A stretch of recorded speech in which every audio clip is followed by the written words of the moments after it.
हम लोगों ने इसके पहले पढ़ा दो चर वाले रैखिक समीकरण, है ना, जिसमें हम लोगों ने देखा था कि अगर दो चर वाले रैखिक समीकरण युग्म में ना हो, अकेला हो, तो उसके कितने हल होते हैं?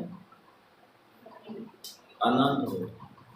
लेकिन अगर वो समीकरण युग्म में हो तो उसके हल जो होते हैं वो कंडीशन के आधार पर निर्धारित किए जाते हैं, है ना।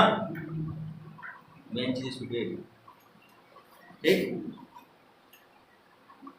जैसे अगर a1/a2 हो, क्या हो?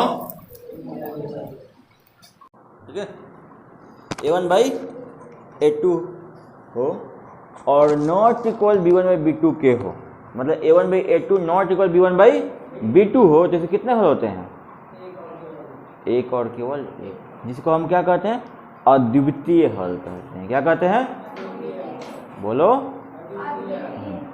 और ये समीकरण होता है, जो समीकरण युग्म होता है उसे क्या बोलते हैं? अविरोधी। क्या बोलते हैं? और इसे जो ग्राफ होते हैं उसे क्या बोलते हैं?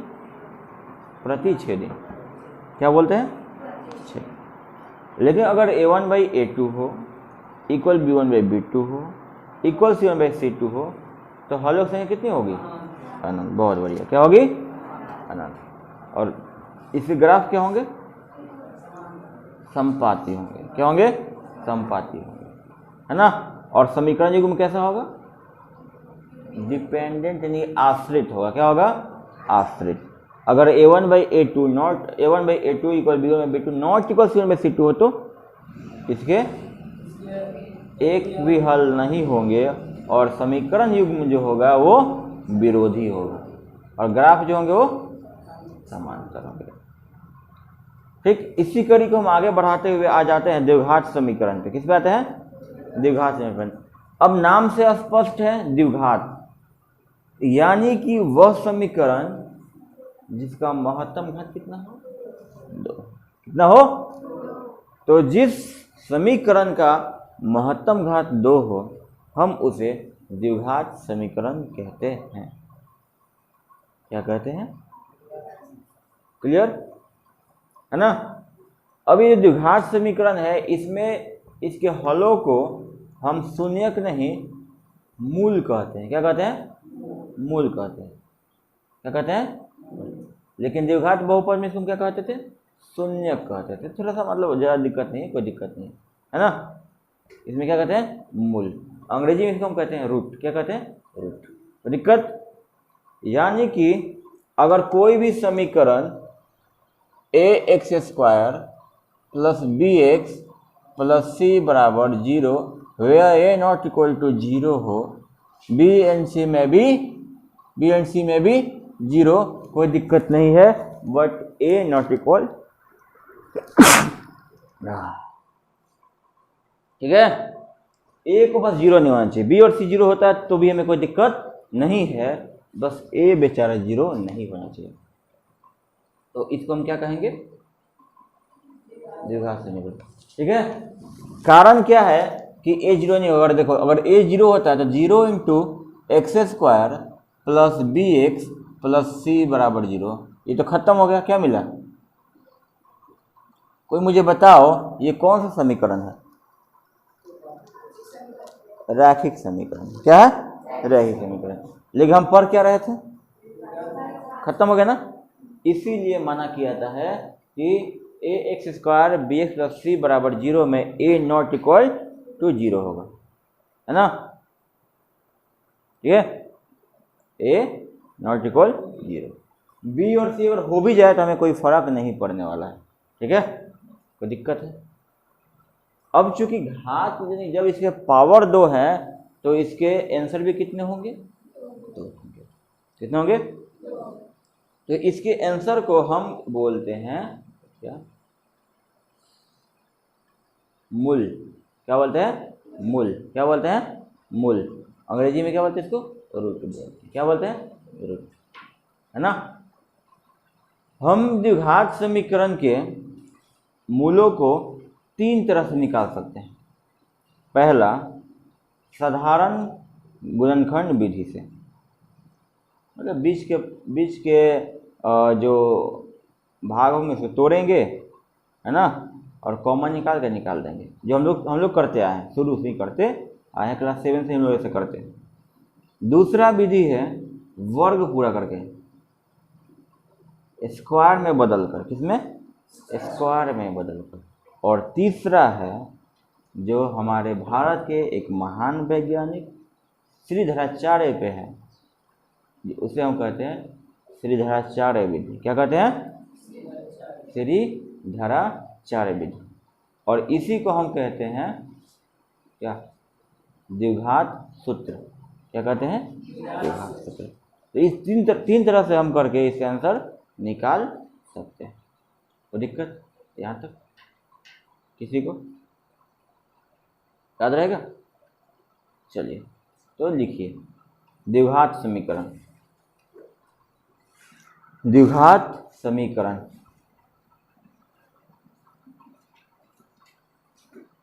कोई बताएगा परिभाषा इसकी? बहुत बढ़िया। जिस समीकरण को, यहाँ से मैं चाहूँगा कि जो बीत गई सो बात गई, ठीक है, एक नए सवेरा समझ के शुरुआत करते हैं, ठीक है। मन से यहाँ से आप लोग पढ़िए। अब की बार 400 पार, अब की बार 400 पार, ठीक है। इसलिए जिस समीकरण का, ठीक है, समीकरण हो गया। इसलिए हम यहाँ से चाहेंगे कि आप अपनी सारी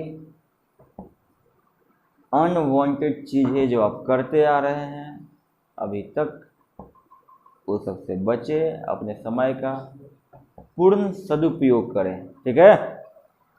अब यहाँ से अगर कोई पिछड़ता है तो बहुत मारेंगे, ठीक है, क्योंकि सब लोग एक साथ खड़े हो गए हैं, एक लाइन पे खड़े हैं, सबकी स्टार्टिंग पॉइंट एक हो गई, होगी ना? अब हो गए ना? तो यहाँ से देखते हैं कौन पिछड़ता है। कोई दिक्कत? क्या समझ बनी? ठीक है, तो चलिए, क्या लिखा आप लोगों ने? द्विघात समीकरण कहते हैं, ठीक है। देखिए द्विघात समीकरण का व्यापक रूप, द्विघात समीकरण का व्यापक रूप,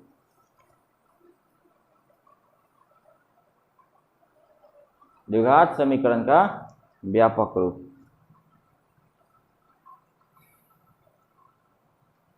लिखिए इसका व्यापक रूप ax² plus bx plus c होता है।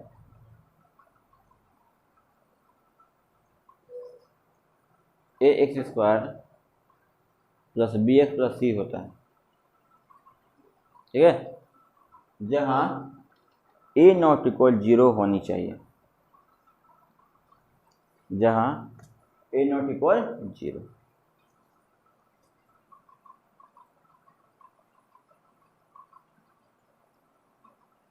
सही है, जहाँ a नॉट इक्वल 0। तो दिक्कत? लिखे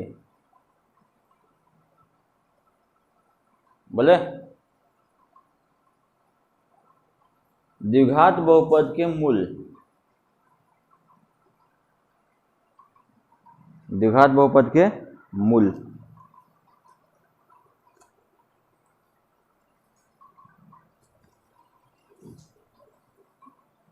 द्विघात बहुपद के मूल, ओहो, द्विघात समीकरण के मूल, सही हो गया, अच्छा दिया, मार्क दिया। द्विघात समीकरण के मूल, ठीक है। एक बात समझिए, जैसे मान लीजिए कि अगर यह क्या हो, एक फलन हो, क्या हो, फलन, फंक्शन हो, x² प्लस 2x प्लस 1। अब हम इसमें x का मान कुछ भी रखे, हमें आंसर मिल जाएगा, मिलेगा ना कि नहीं मिलेगा? कुछ भी मिलेगा। अगर हम यहाँ 2 रखते हैं तो उस 2 पे भी आंसर आएगा, हम 3 रखते हैं तो 3 पे भी आंसर आएगा, अगर हम रूट में 2 रखते हैं तो भी आंसर आएगा, आएगा ना? तो चूंकि ये x के सभी मानों के लिए एक अपना मान निर्धारित रखता है ना, या उन x के मानों के अनुसार ये बदल जाता है, इसीलिए हम कभी कभी इसको फलन भी, इसीलिए हम इसे फलन भी कहते हैं। क्या कहते हैं? फलन कहते हैं। क्या कहते हैं? फलन। और चूंकि जब ये फलन है, ठीक, तो अगर एक्स का प्लस वाई जेड है तो ये किसके बराबर होगा? y बराबर होगा। किसके बराबर होगा? y बराबर एक्स बराबर एक्स। ये बात याद रखिएगा कि जब जरूरत पड़ेगी तो हम समझ जाएंगे कि किसका मान होता है? y का मान। किसका मान होता है? तो दिक्कत यहाँ तक नहीं ना? तो अगर हम इसमें कुछ ही मान रखें तो हमें आंसर मिलेगा ना। लेकिन इसमें दो ऐसे होंगे मान, x के दो मान ऐसे होंगे कि जिसे हम इसमें जैसे ही रखेंगे ये पूरा का पूरा जो समीकरण है वो 0 के बराबर हो जाएगा। क्या हो जाएगा? तो x का वह मान जो समीकरण को शून्य कर दे, यानी समीकरण को संतुष्ट कर दे। क्या कर दे? संतुष्ट कर दे, हम उसे द्विघात समीकरण के मूल कहते हैं। क्या कहते हैं? क्या कहते हैं? चर का वह मान जो समीकरण को संतुष्ट कर दे। क्या कर दे? संतुष्ट कर दे, मतलब बराबर में जो वो मंगा दे। अगर बराबर में 0 0 मंगा दे, अगर बराबर में 7 है तो 7 मंगा दे।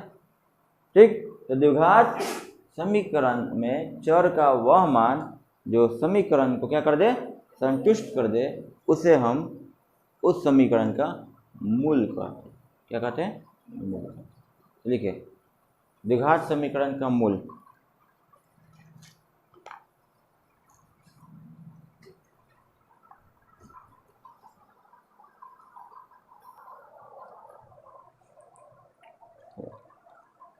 चूंकि हम जानते हैं कि द्विघात समीकरण में a 0 नहीं हो सकता है, b और c 0 हो सकते हैं, तो इस आधार पर जो हमारा द्विघात समीकरण होता है वो दो प्रकार का होता है। कितने प्रकार होता है?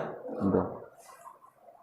यानी कि वह द्विघात समीकरण जिसमें b 0 हो जाए, ठीक, या c 0 हो जाए,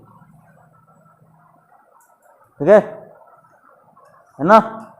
जैसे समझिए कि ax² + c बराबर 0, ठीक है ना। जिस द्विघात समीकरण में क्या हो, b 0 हो जाए या दोनों 0 हो जाए, ठीक है ना। दोनों 0 नहीं करते हैं, खाली b को 0 कर देते हैं, ठीक है। क्या रखिएगा कि जिस द्विघात समीकरण में b जो हो वो 0 हो तो उसे हम कहते हैं शुद्ध द्विघात समीकरण। क्या कहते हैं? शुद्ध द्विघात समीकरण। क्या रखेंगे? जिस द्विघात समीकरण में b 0, b क्या हो? 0, उसे हम शुद्ध द्विघात समीकरण कहते हैं। क्या कहते हैं? सही बात है। जैसे ax² + c बराबर 0, ये क्या है? शुद्ध द्विघात समीकरण, ठीक। लेकिन जिस द्विघात समीकरण में a और b को छोड़कर c 0 हो जाए या कोई 0 ना हो, ठीक है, या तो a और b को छोड़कर c 0 हो जाए या कोई भी 0 ना हो, तो उसे हम कहते हैं मिश्रित द्विघात। उसे क्या कहते हैं? मिश्रित द्विघात समीकरण। ठीक है, सब मिक्स हो गया ना। द्विघात समीकरण भी है, रैखिक समीकरण भी है, देख रहे हो, यहाँ द्विघात और यहाँ से रैखिक, ठीक है। तो उसको हम कहते हैं मिश्रित द्विघात समीकरण। क्या रहोगे? कि जिस द्विघात समीकरण में b 0 हो, b 0 हो, उसे हम शुद्ध द्विघात समीकरण कहते हैं। लेकिन जिस द्विघात समीकरण में c 0 हो या a b c में कोई भी 0 ना हो, ठीक है, तो इसे हम क्या कहेंगे? दिक्कत? चलिए, लिखिए, द्विघात समीकरण दो प्रकार के होते हैं।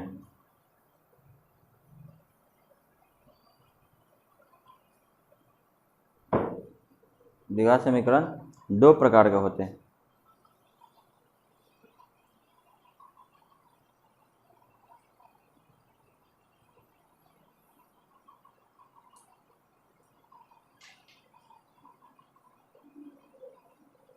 हो गया?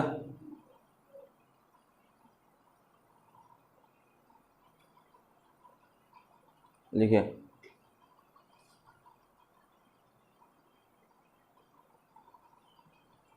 हो गया? देखिए, नंबर 1 शुद्ध द्विघात समीकरण। शुद्ध द्विघात समीकरण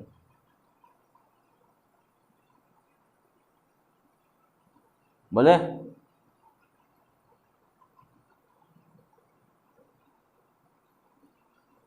बोले देखिए, जो द्विघात समीकरण A X square plus C बराबर 0 के रूप का हो, ए एक्स स्क्वायर प्लस सी बराबर 0 के रूप का हो, क्या बोले थे पूरा,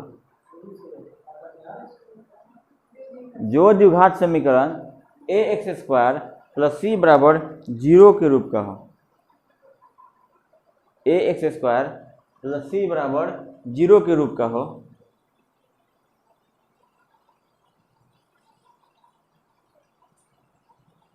जीरो के रूप का हो, तो उसे शुद्ध द्विघात समीकरण कहते हैं।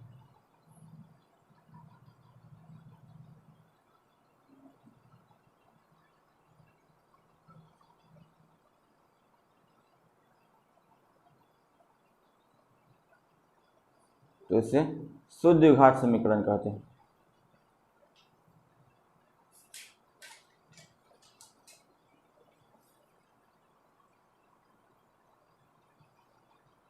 सही है?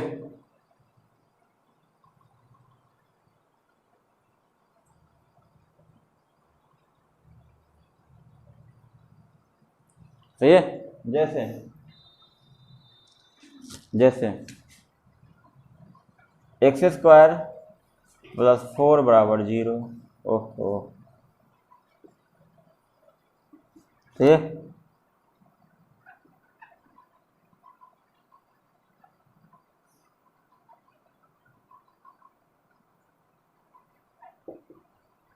तो दिक्कत याद रखिएगा ये बात कि यहाँ पर प्लस नहीं होता है, ठीक है? कारण क्या होगा कि जब ये प्लस होगा ना तो इधर क्या बन जाएगा, माइनस बन जाएगा। और ये जैसे माइनस बनेगा तो आपको पता होना चाहिए कि ये अब जो समीकरण होगा वो वास्तविक समीकरण नहीं होगा, एक काल्पनिक समीकरण बन जाएगा। कारण समझिए कि ए एक्स स्क्वायर बराबर माइनस सी होगा, तो एक्स बराबर क्या होगा, माइनस सी बट्टा ए होगा। अब आप जैसे ही भेजोगे एक्स को तो यहाँ क्या बन जाएगा, माइनस सी बाई ए। और माइनस में वर्गमूल का कोई मान ही नहीं होता है। क्या? माइनस में वर्गमूल का कोई मान नहीं होता है। इसलिए मान लीजिए ऐसा लिखा गया है, लेकिन आप समझ रखिएगा कि यहाँ जो चिन्ह होगी वो क्या होगी, माइनस की होगी। या आप लगा ही लीजिए माइनस, बढ़िया रहेगा। ठीक है? किस रूप का हो, ए एक्स स्क्वायर माइनस सी बराबर 0 का रूप का हो। ठीक है? कोई दिक्कत है ना? सही है? तो याद रखिएगा। कारण क्या है, कोई पूछे तो क्या बताइएगा कि यहाँ पे प्लस क्यों होना चाहिए, तो इसलिए कि प्लस इधर आएगा तो क्या हो जाएगा, माइनस हो जाएगा। क्या हो जाएगा, माइनस। अब माइनस में जब निकालोगे उसका वर्गमूल तो फिर क्या होगा कि वो वर्गमूल फिर वास्तविक संख्या नहीं होती है, बल्कि एक इमेजिनरी नंबर होती है। अतः इसका जो मूल होगा वो वास्तविक नहीं हो पाएगा फिर। ठीक है? तो दिक्कत। अब लिखिए मिश्रित द्विघात समीकरण। मिश्रित द्विघात समीकरण, हाँ दो जैसे में था। मिश्रित द्विघात समीकरण,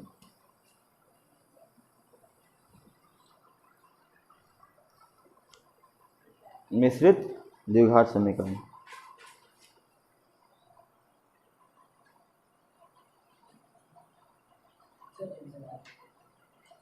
ये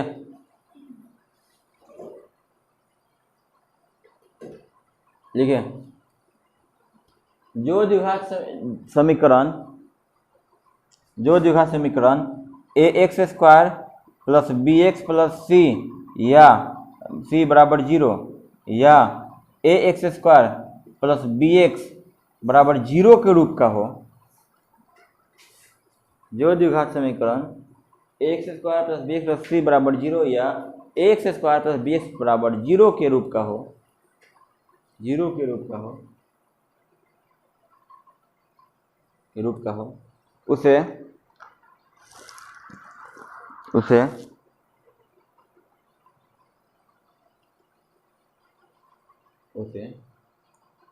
मिश्रित द्विघात समीकरण कहते हैं। चलिए तो पाठ निकालिए, प्रश्नावली 3.A भारतीय भवन, है ना, निकल गया। क्या बोल रहा है, निम्नांकित समीकरणों में द्विघात समीकरण को पहचानना है। किसको पहचानना है? तो द्विघात समीकरण किसे कहते हैं? जिसका महत्तम घात 2 हो। ठीक है, चलिए तो पहचान लेंगे आप लोग। 10 को क्वेश्चन है, इसमें पहचान लोगे। आप उसे सॉल्व करोगे, क्या करोगे? सॉल्व करोगे। ठीक है, आपको कुछ अलजेब्रा के सूत्र की आवश्यकता पड़ सकती है, ये बात याद रखिएगा। a plus B the whole square का मतलब होता है A square plus 2ab plus B square. a minus B the whole square का मतलब होता है A square minus 2ab plus B square. ठीक, ए प्लस बी और a माइनस बी का मतलब होता है A square minus B square. ये चीज़ें याद रखिएगा। क्यू वाले की जरूरत शायद नहीं पड़नी चाहिए, अगर पढ़ता वही है तो आप लिख लीजिए A cube plus B cube plus 3ab into A plus B, और अगर यहाँ माइनस रहेगा तो यहाँ माइनस और यहाँ माइनस हो जाएगा। ठीक है, A cube minus B cube, तो A minus B into A square plus A B plus B square. यहाँ माइनस, अगर यहाँ माइनस है तो यहाँ माइनस, सब सही, लेकिन अगर यहाँ प्लस रहेगा तो यहाँ प्लस और यहाँ हो जाएगा माइनस। ये बात याद रखिएगा, नोट कर लीजिए। ठीक है, तो पहले देख लीजिए तो एक नंबर बन जाएगा पूरा। हाँ, एक, अरे पगली देखो ना, छापने की फ्रेम रहती है सब। एक नंबर बन जाएगा पूरा। 2 नंबर में क्या कर रहा है? पूछ रहा है कि मूल है क्या, तो हम क्या करेंगे इस मान को? क्वेश्चन पढ़ रहे हो सब? क्या बोल रहा है कि क्या 2x square minus 5x plus 2 बराबर 0 का एक मूल 5 होगा? तो ये 5 किसका मान हो सकता है? किसके बदले में रखेंगे इसको? एक बड़ा, इसलिए लड़के सब आगे है, बॉक्स ले लो सब। ठीक, तो x के बदले में रखेंगे। अगर 0 आ गया तो मूल है, या नहीं आया तो लिखेंगे। अगर 0, अगर बाय द वे 0 आता तो लिखेंगे कि यह समीकरण को संतुष्ट करता है, इसलिए यह मूल है। अगर 0 नहीं आता तब लिखेंगे कि यह समीकरण को संतुष्ट नहीं करता है, यह नहीं है ना। ऐसे ही 2 नंबर भी है उसका, 3 नंबर भी सेम है, 4 भी सेम है। ठीक है ना। 3 नंबर देखिए, 3 नंबर आप क्या करिएगा? अलजेब्रा गुना कर दीजिएगा। ठीक, और तब बताइएगा कि क्या यह द्विघात समीकरण है। अगर है, हाँ जी, कौन 3 नंबर में? 3 नंबर में पहले इसको सॉल्व करिए, तो गुना करिए इस पे। एक्स स्क्वायर माइनस 4 है, तो 4 को इधर बुला के लाइए, तो एक्स स्क्वायर माइनस 4 यानी कि 8, यानी कि एक्स स्क्वायर माइनस 8 हो गया, यानी कि शुद्ध द्विघात समीकरण हो गया। हो तो नहीं हो गया? तो जब शुद्ध द्विघात समीकरण हो, द्विघात समीकरण कोई भी शुद्ध चाहे मिश्रित हो, उसके कितने हल होते हैं? 2 होते हैं। बड़ा समय से जवाब आता है तुम लोग, 2 होते हैं। तो वही तो पूछ रहा है कि क्या एक द्विघात समीकरण है, तो पावर अगर 2 आएगा तो द्विघात समीकरण है। जब द्विघात समीकरण कितने मूल होंगे? 2 मूल होंगे। ठीक है, तो दिक्कत। और 4 नंबर में हल समुच्चय, तो हल समुच्चय लिखने का तरीका मैंने आप लोगों को बतलाया था, याद है? उसे ब्रैकेट में लिख देते हैं, यानी कि एक्स स्क्वायर बराबर 9 है ना, एक्स स्क्वायर बराबर 9 है। ठीक, एक्स स्क्वायर बराबर 9, तो x बराबर क्या हो जाएगा 9। तो x रूट 9 की वैल्यू कितनी होती है प्लस माइनस, तो याद है ना मैंने बतलाया था कि वर्गमूल प्लस में भी सही होता है और माइनस में भी सही होता है। प्लस 3 का स्क्वायर भी करिएगा तो 9 आ जाएगा, और माइनस 3 का भी अगर आप स्क्वायर कर दे तो भी 9 आ जाएगा। इसलिए ये पता नहीं चल पाता है कि प्लस 3 का है कि माइनस 3 का, इसलिए हम लोग क्या लिखते हैं, दोनों लिख देते हैं प्लस माइनस 3। ठीक है, अब इसको कर रहे हैं हल समुच्चय, यहाँ लिखिए हल समुच्चय, हल समुच्चय माइनस 3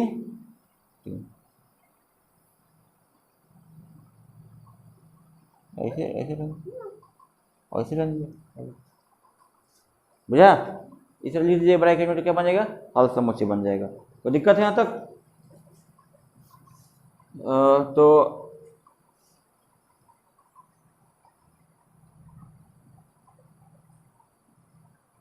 क्वेश्चन नंबर 6 तक हो जाएगा। 7 नंबर में 6 तक रख लीजिए, 6 तक आप कर लीजिएगा इसको। ठीक है, ये अगर आप 7 चाहें तो आप निकाल सकते हैं, आप सॉल्व करिएगा।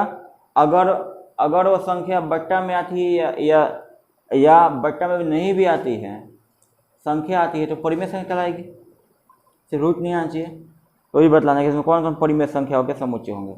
देखिए अगर बन जाए तो 6 नंबर तक कंपलसरी है, आपको बनाकर लाने ही पड़ेंगे।